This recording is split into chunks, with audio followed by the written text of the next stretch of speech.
आमदार संग्राम जगताप यांना कारणे दाखवा नोटीस जारी करण्यात आली आहे। राष्ट्रवादीचे प्रदेशाध्यक्ष सुनील तटकर यांनी त्यांना नोटीस पाठवली आहे।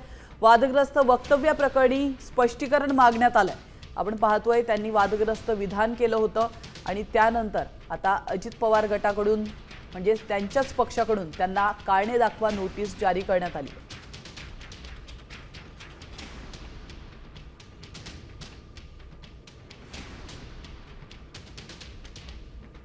तर नुसती नोटीस नको, पक्षातून काढून टाका, खासदार सुप्रिया सुळेंनी असा हल्लाबोल केला।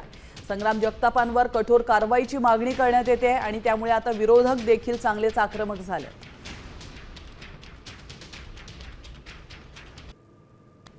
नुसती नोटीस देऊन होणार नाही, पक्षातून काढून टाकायला पाहिजे।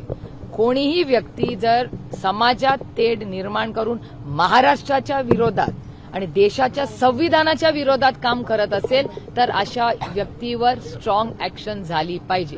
त्यांचे जे स्टेटमेंट येत आहेत हे महाराष्ट्राच्या भारताच्या संविधानाच्या विरोधात आहे, त्याच्यामुळे ह्याच्यापेक्षा जास्त स्ट्रॉंग ऍक्शन आम्हाला अपेक्षित आहे।